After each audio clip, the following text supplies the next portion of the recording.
बहुत ही बढ़िया कलाकार हमारे भाई चुखुर लाल यादव, और हमेशा एकदम मस्त म्यूजिक भोजपुरी के आप लोग प्यार देते रहे हैं। हमारे गीत अगर लोग सुने चाहते नहीं, एकदम मस्त म्यूजिक भोजपुरी के सब्सक्राइब कर ली लो, और हमेशा रहुआ लोग के एकदम ऊपर अपडेट मिलत रही हर एक दिन। एक से एक ब्रांड मेटर बाटे जो की अब ब्रांड सुन के खाली रोवेलो मन सुने, लोगों के सुनाओ के बा शेयर कर देगा शेयर एकदम। करत रहेगा भाई हमार। फिर सही आओ तारे टेम्पू से तनी फिर आ गइल बने टेम्पू लेके आई सुन लिया खाली फिर सुनी।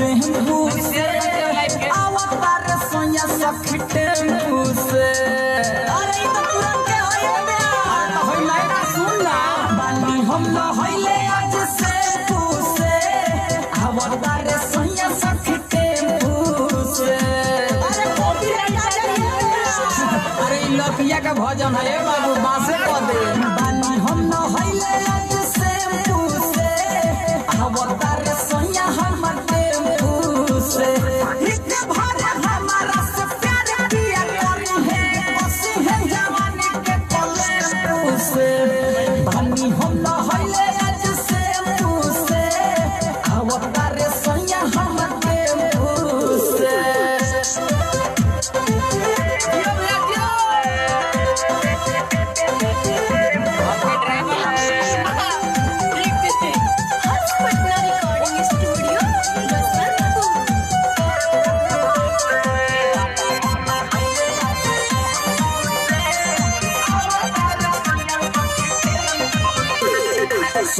सिंगारे के बानी तोयारी आवत सोया के धरम भरया का बहरी। अरे ना ना यार तू तो तुरंत चल जाता। अरे तो गलती हो गई हइले ना के सुन दिन दोपहर हम लगाइले हकीली मन होई खुश पलंग रात भर हिली दिन दोपहर हम लगाइले हकीली मन होई खुश पलंग रात भर हिली।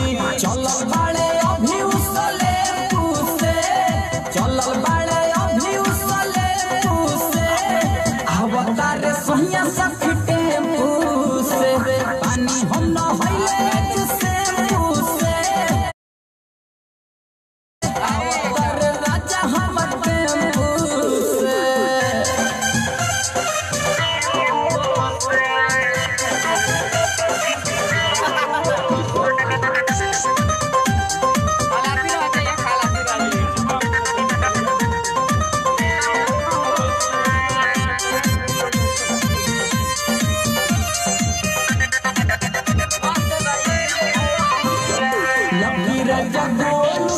से बड़े संग में हवे के खबर सुनी लड्डू फूटे मन में।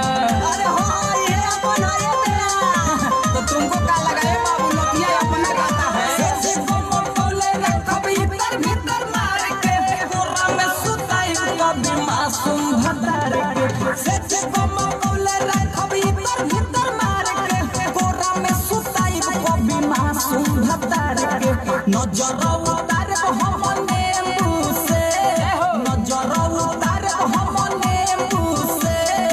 अवतार सोया हमते पूसे बानी हम न हइले आज से पूसे अवतार राजा जी। अरे टेम्पू से सखिए तोहर हम मिठाई खियाए बावे न दो। अभी आवत तरन कोरोना पॉजिटिव निकल गेल बा तो राखल बने स्पॉन्ज ले रहल तो आ गेल मस्त म्यूजिक भोजपुरी बजा के सब। चलिए आई भैया सब लोग के बहुत बहुत धन्यवाद अपन इतना बेशकीमती समय निकाल के हमरा लाइव से रहुआ सब जुड़नी। पूछा तारे कहां ले बने। अरे कोरोना पॉजिटिव निकलल बानू तो क्वारंटाइन बने 15 दिन के बाद लोग की तो सब लोग के एक बार फिर से हम हाथ जोड़ के रिक्वेस्ट करता नहीं कि तनी एक बार शेयर कर दिया और जौन भी गीत रउआ सब सुननी हम चाहें कि ओकरा के भरपूर अपन प्यार दुलार आशीर्वाद दी जैसे हमेशा दिले बनी। और भी नया सुने खातिर मस्त म्यूजिक भोजपुरी बजा के अभी चैनल के हर सब्सक्राइब रोज रउआ लोग के एक होगो नया नया गीत मिली एकदम रउआ सब सुनत रहे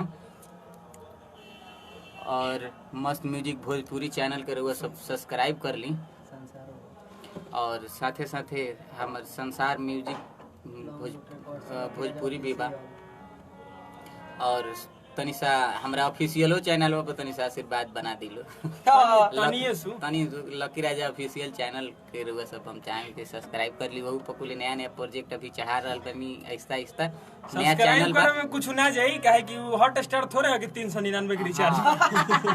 तो अभी नया नया हमारा ऑफिशियल चैनल पर हम चाहें कि रउआ सब ओकरा के भरपूर प्यार दी और जैसे टेम्पू के प्यार रउआ सब देहनी पहले का टेम्पू कोई सही नौका टेम्पू के भी प्यार मिलता एकदम ऐसे ही गर्दा उड़ेले रही लोग ऐसे ही नया नया हम वैरायटी देते हैं। संजय यादव कहत लाइक खलासियो रखनी है मर दे 3 चक्का पर टंगा के पलटैबा का। चलिए आइए भैया फिर नेक्स्ट टाइम हमनी के मिलल जाई बाकी तब तक खातिर नमस्कार प्रणाम सभी भैया लोग के सभी भोजपुरिया श्रोता समाज के। जय हिंद जय भारत जय हो भोजपुरिया श्रोता समाज।